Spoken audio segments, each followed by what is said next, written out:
I rank where the view is nothing less than phenomenal. For how I express and project from my abdominal. The only view better, both my daddy and my mama know.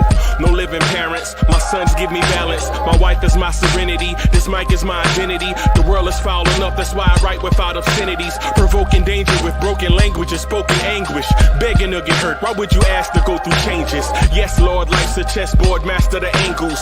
Control the tempo, be the one who holds the info.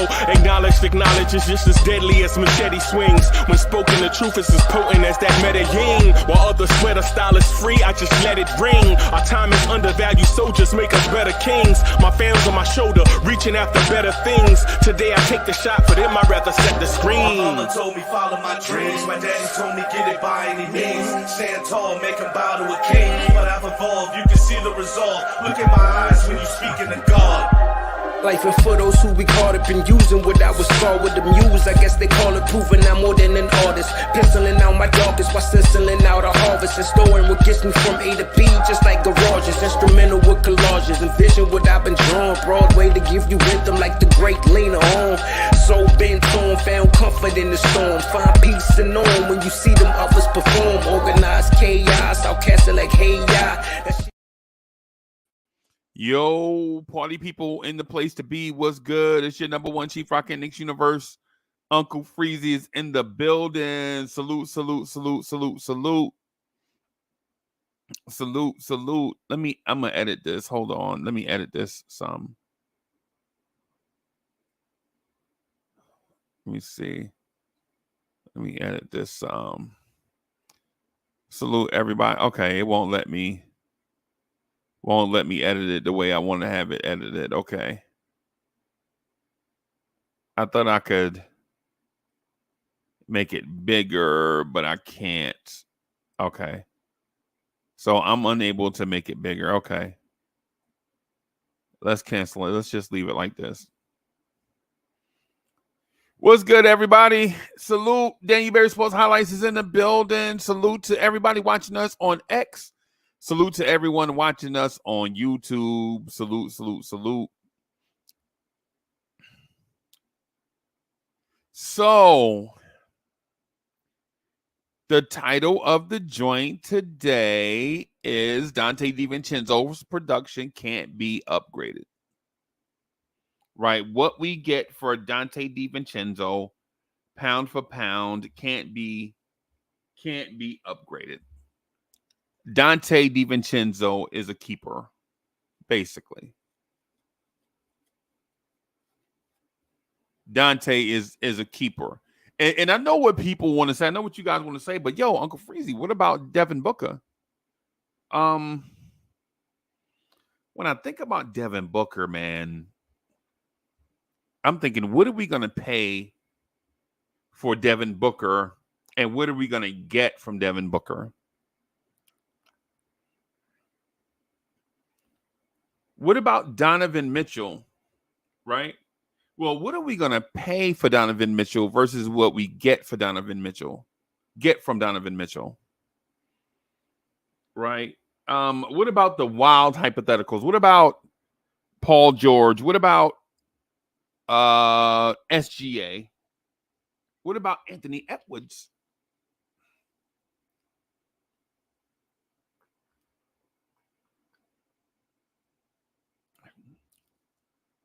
Without sounding too ridiculous,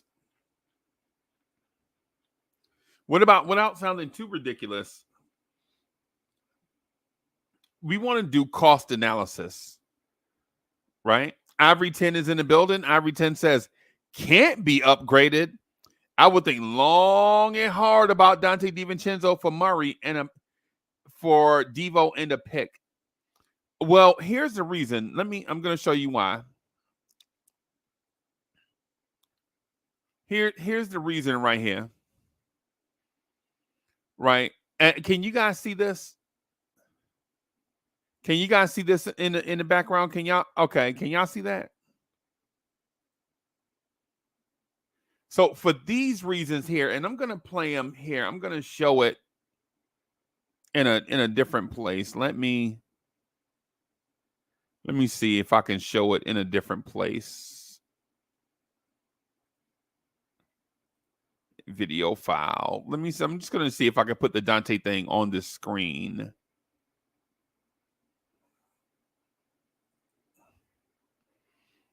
There we go. So I'm going to put the Donte thing on the screen for everybody. Let me see. Right, there we go. This is what I want to, I'm going to pause it right here.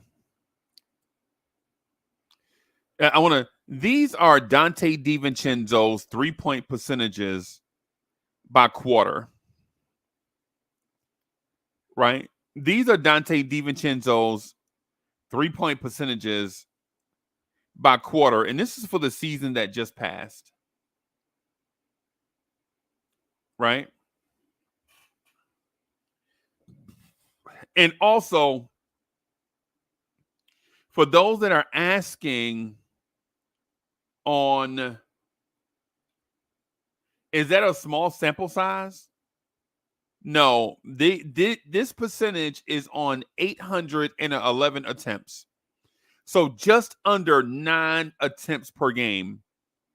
9 3-point attempts per game. So Donte was at about 4 for 9.8, something like that, per game. Right, that's a lot, man.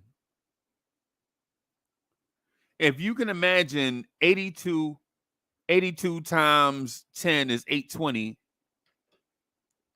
and that man took 811. Let me see if I'm just going to double check just to see how many games he played.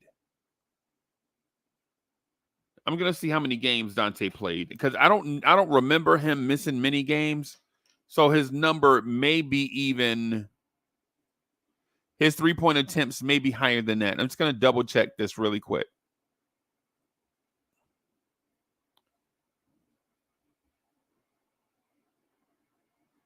Yeah, so Donte Divincenzo took 8.7 threes per game and made 3.5 threes per game. Oh, man is in the building. Kev Guapo, salute. Salute. Kev Guapo says Donte needs to stay in the starting lineup. Yeah. And I couldn't find defensive metrics. I couldn't find defensive metrics that made sense on the screen. Right? It was all these weird things that we're not used to. So I'm just going to say Donte Divincenzo is an above average defender. He's probably better than that, but I don't have proof. Right? I don't have data that I could put on the screen.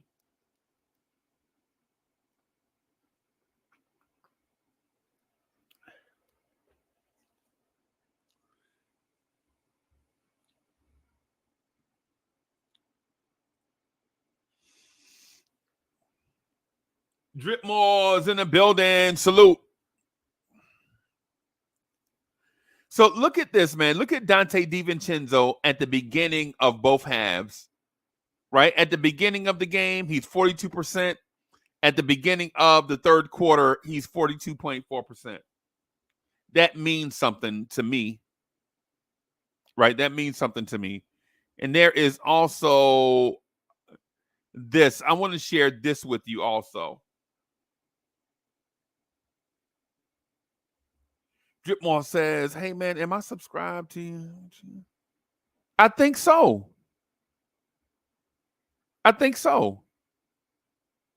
Every time y'all do stuff, man, I try to support. You know me. If I'm not, I'll do it. If I didn't, it slipped my mind. If I didn't, it got by me. But you know, I'm a supporter, so you already know how that go. As a matter of fact, if you send the joint, let me see.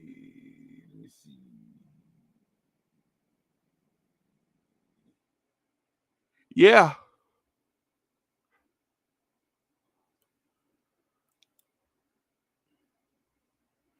I thought so. If I didn't, I'll double check after we finish with this. Now I got you. All I gotta do is click on your name. So let me see. That's what I'm. Let me see.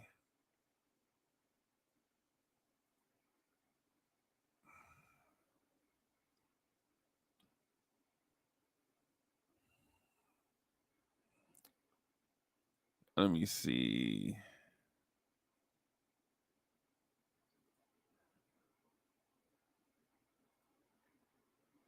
All right.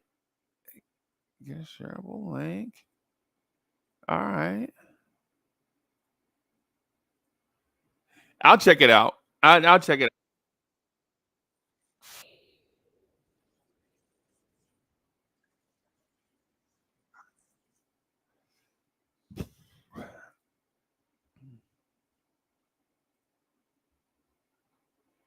All right. Let me see. Go to channel.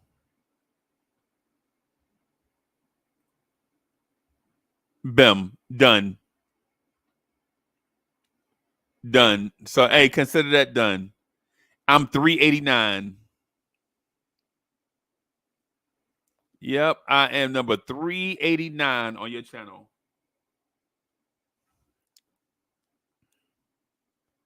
All right, so hey, no doubt, no doubt, no doubt. So the thing, one of the most important things I want to talk about in this off season. So one of the things I wanted to talk about is Donte Divincenzo's importance to this team and to the roster.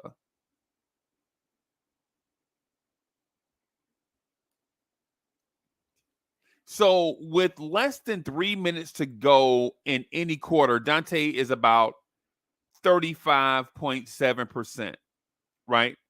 Closing out quarters, Donte Divincenzo is about league average from 3.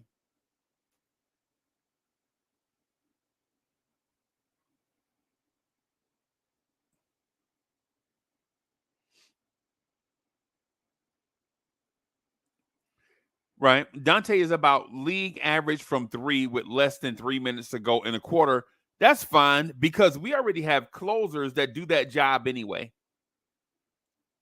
Less than 3 minutes to go in a quarter, say the second quarter, fourth quarter, first quarter, third quarter. You basically have your Julius Randles, your Jalen Brunsons to close out these quarters, right? Generally, the pressure is ramped up even more in the closing out the second quarter, the fourth quarter, right? In the middle of these quarters, in between 3 and 6 minutes or so, flow of the game, everybody back and forth, up and down. Donte Divincenzo is at his season average, basically, about 40.6% from 3.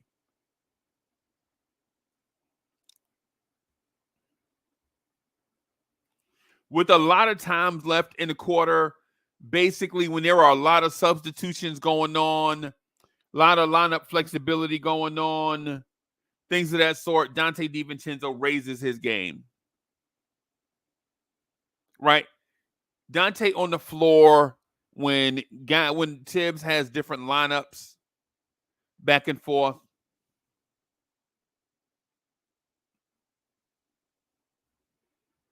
Donte steps his game up.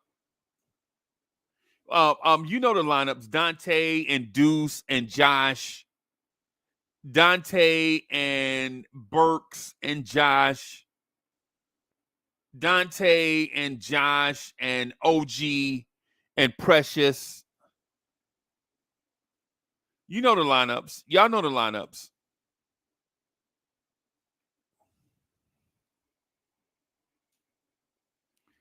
When Donte has to be a tertiary scorer,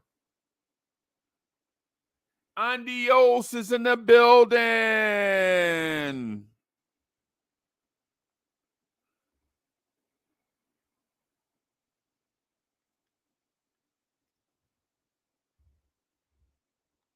Dante's value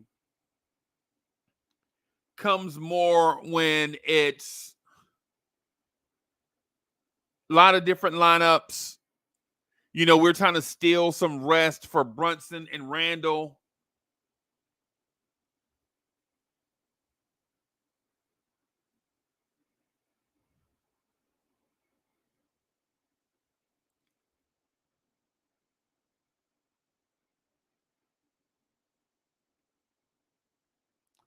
Dante's value comes when maybe Brunson is having an off game.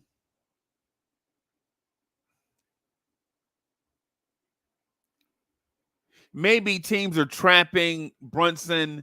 Maybe they're doubling Randall. And you need that guy to knock down threes. That's Dante's job.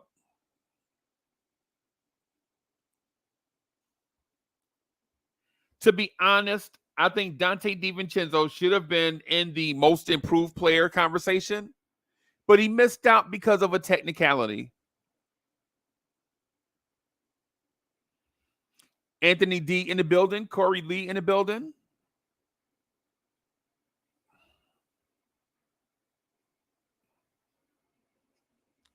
And so what we're talking about right now is Donte Divincenzo's value to the Knicks this past season.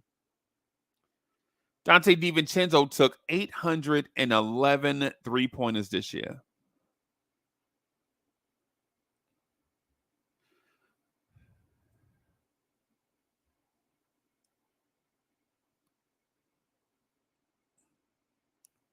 That is crazy.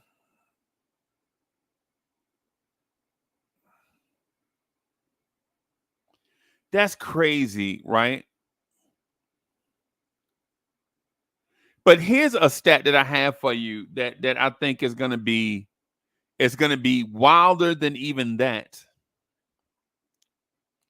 After the All-Star break, Donte Divincenzo averaged 19 points per game.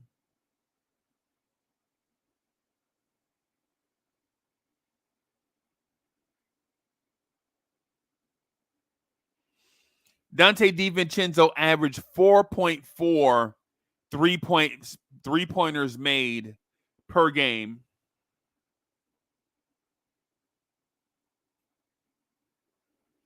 Legit, the man made just about 4.5 three-pointers a game after the All-Star break. This is with Randall out, with OG out, with Mitch out, with significant injuries and all these type things. Donte Divincenzo stepped his game all the way up.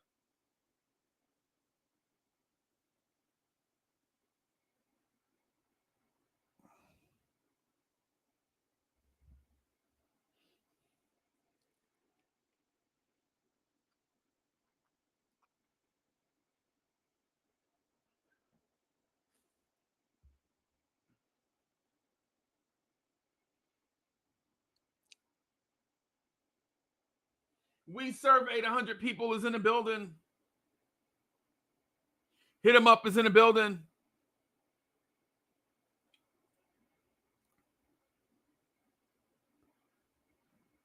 Let me take this thing. I may have to take this down because I could barely read the count. Okay, there we go. Donte has shown a lot of heart too. One of the first guys to step to people on opposing team when they try to disrespect us. Yes, indeed.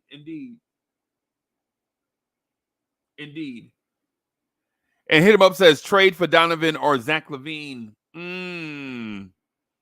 That, my friend, is where I wanted this conversation to go, kinda.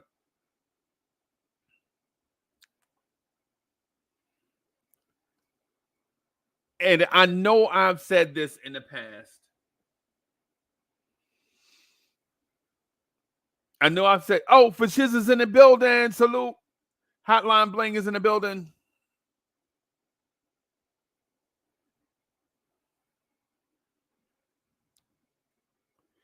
Ivory 10 says Knicks can get misled into thinking we don't need to add talent. We have to expect injuries on this. No, that's no. No, no. What are you talking about? What are you talking about?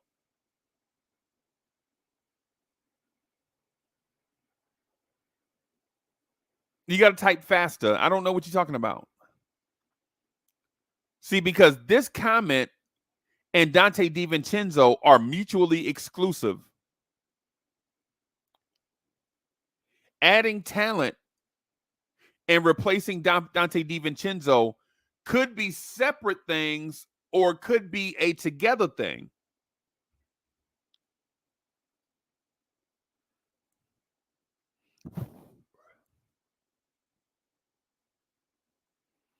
It could be a separate thing or it could be a together thing. And what I'm saying to you in this comment, that adding talent doesn't mean you need to replace Donte Divincenzo.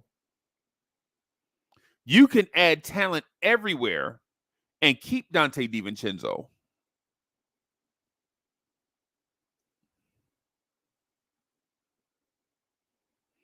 Right. Does adding a point guard mean we have to replace Jalen Brunson? No, it does not. It does not. You can add a point guard and still have Jalen Brunson continue in his role.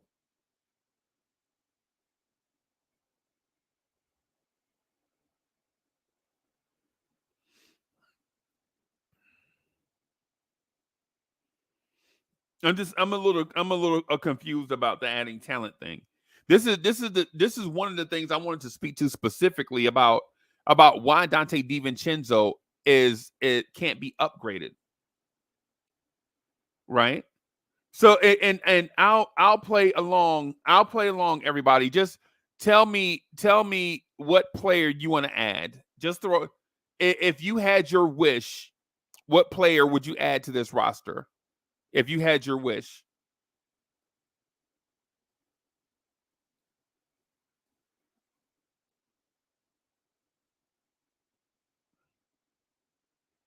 If you had your wish, would you add Devin Booker? Bim, Jet Life for Life says Donovan Mitchell. Right? Here's the thing, and you know I love Donovan Mitchell. And Donovan Mitchell, if you're watching, I'm a big fan.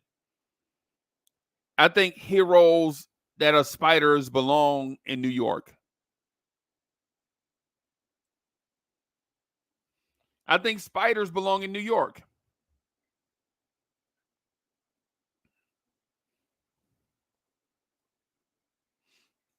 I think spiders that are heroes need to go to high school in Queens, New York. Right? But for this exercise, what we'll do is this. If Donovan Mitchell is the prize, I'm gonna open a doc here, a sheet here. Let me open a brand new sheet.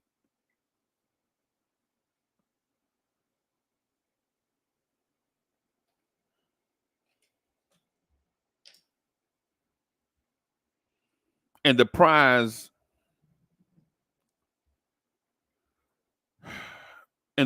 is Donovan Mitchell. So let me present this. Share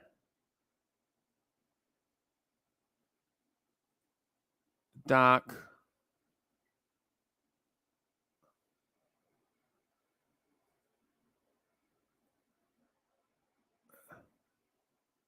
Just gonna try to make it okay. So the prize is Donovan Mitchell.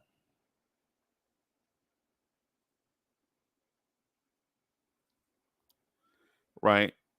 That's what the Cavs have. Right? What would motivate the Cleveland Cavaliers to do a trade with the New York Knicks? Yeah, tell me what would start the package?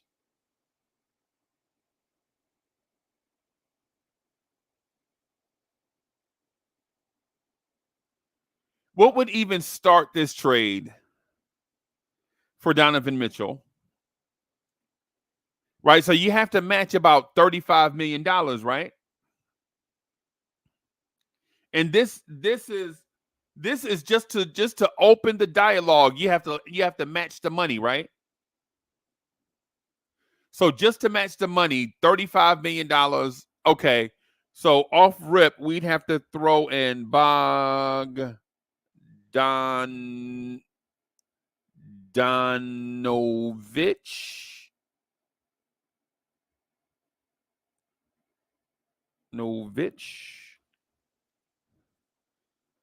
And another 13, which would be M. Robinson. Why would Cleveland do that? King Ribby in the building. Why would they need that? They already have Max Strus that does what Bogdanovich does. And they already have Jarrett Allen and Evan Mobley that do what Mitchell Robinson does.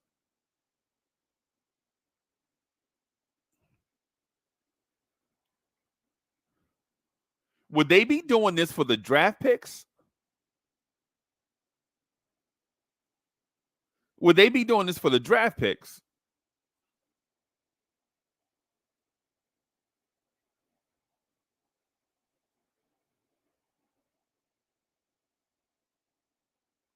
All right, so if they are doing this for the draft picks, right?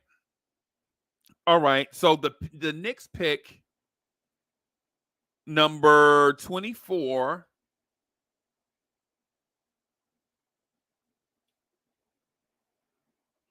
in the 2024 draft, they picked 25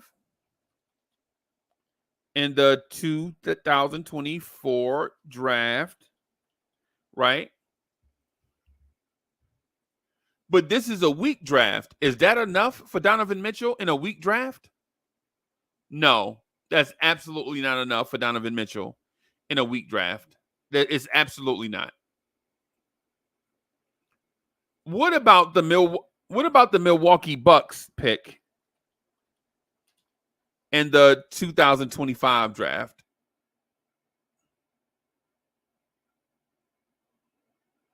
The Bucks first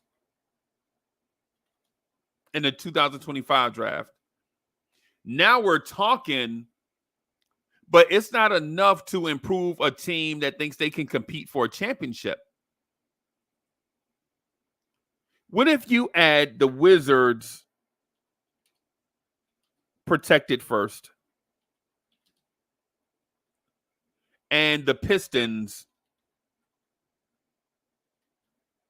protected first? Well, you don't know when or if these two picks are going to convey, right? You don't know when those picks are going to convey, right? Do you add if you're so here's the thing. Do you with the Wizards pick that you don't know is going to convey, with the Pistons pick that you don't know when it's going to convey, the Bucks pick is next year. You gave up your pick this year and the Dallas pick this year. It still may not be enough to motivate them. Do you add a young player?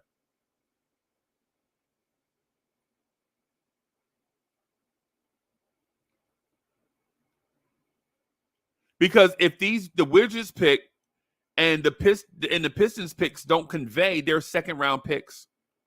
So now you're offering two low value first round picks. One is the Knicks pick. You're offering the Bucks pick next year, which will probably likely be in the 20s. Again, these top three picks are all probably in the 20s. And these two picks in 3 years may be second round picks. Do you add in a young player? Do you add in, let's add Deuce. Let's add Deuce McBride.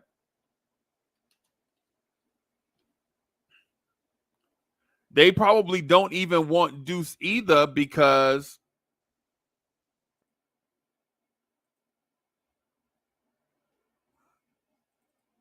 okay, there we go. They don't want Deuce either because they already have a young guy they have that's undrafted.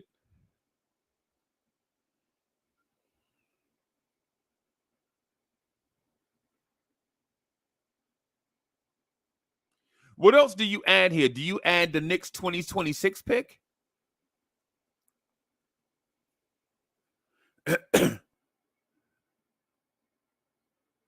Do you add the Knicks 2026 first round pick?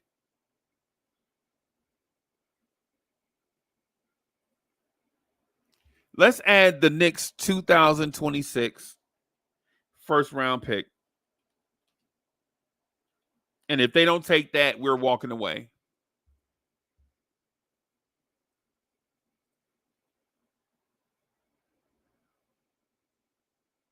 Is that enough? Is that enough to get Donovan Mitchell in y'all mind?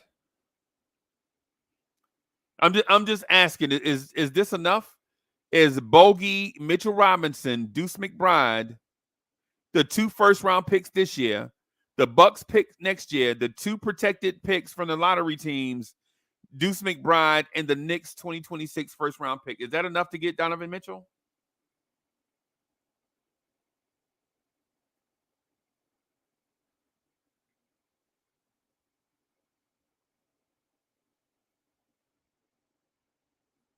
And then here's the kicker. When Donovan Mitchell gets here, you can slash Donte Divincenzo's production in half because now Donovan Mitchell is here.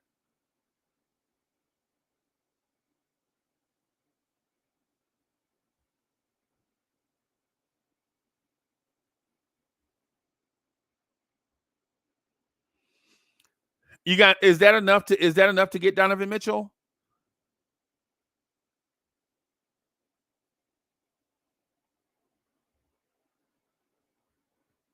So we're offering Cleveland 3 rotation players and 6 first round picks. Oh, I'm sorry. 1, 2, 3, 4, 5. Yeah, 6 first round picks. 2 of which are heavily protected, though. So 2 are heavily protected. So it's basically 4 first round picks and 2 are really heavily protected that'll probably wind up being second round picks anyway.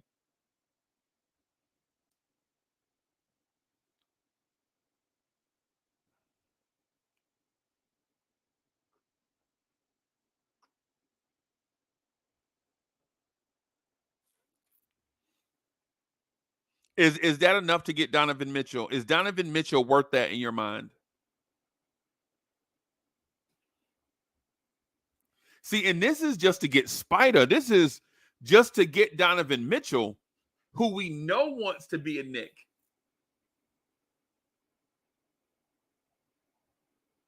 This is just to get Donovan Mitchell. Cleveland knows that man wants to be a Knick. That's the worst kept secret. Donovan Mitchell to the Knicks is the worst kept secret in the NBA.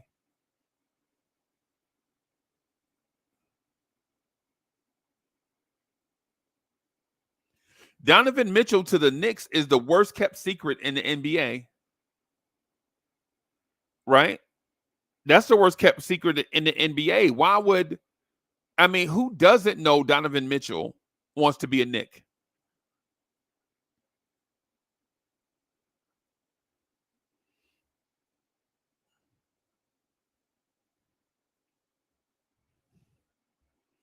If y'all want to do it, I say let's do it. Let's do it.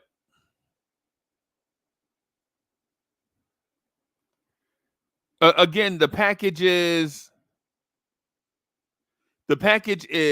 Bogey, Mitchell Robinson, Deuce McBride, and 6 first round picks.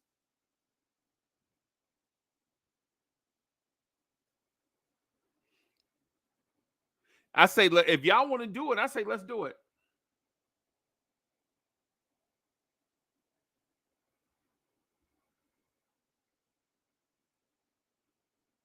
I like Donovan Mitchell. But the question I have to ask myself is Donovan Mitchell worth 9 NBA players?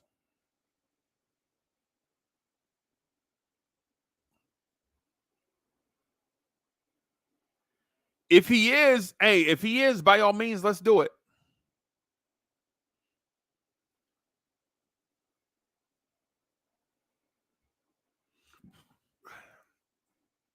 If he is, let's do it.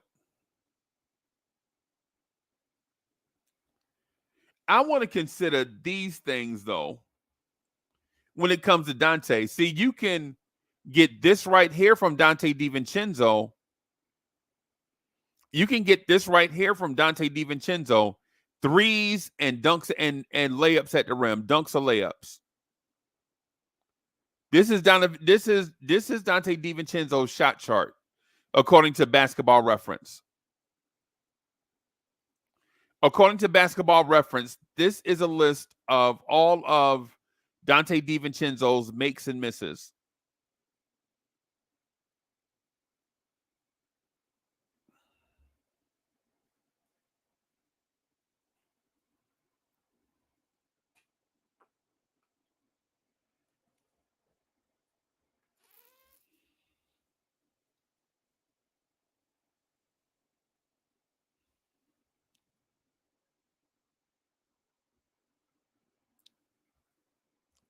Molly Mall in the building. Why would the Cavs want Mitch and they got Allen already? They literally the same. Right. Okay.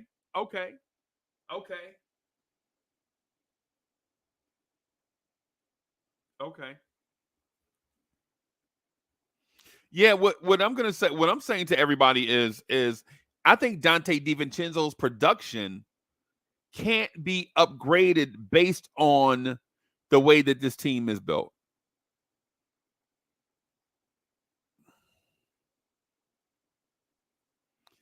Based on the way this team is built, I don't think you can upgrade Donte Divincenzo, because even if you bring in a historically more productive player for another team, will he fit this team? See, when the chips were down, Donte Divincenzo stepped up. These numbers are based on information gathered from the Basketball Reference website.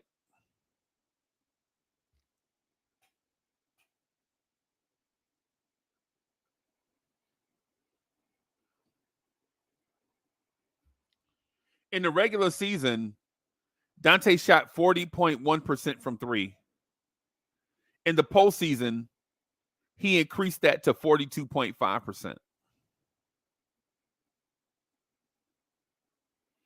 And in the regular season, Donte shot better at the beginning of halves, which I think helped the Knicks not get off to the historic slow starts that they're used to getting off to.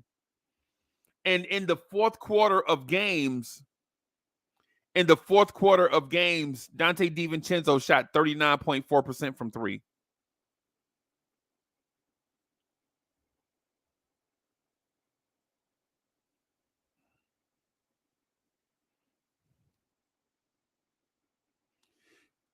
I honestly think the conversation is worth having, but at the same time, I honestly think the conversation is less about Donte and more about what happens at the end of games when we need buckets.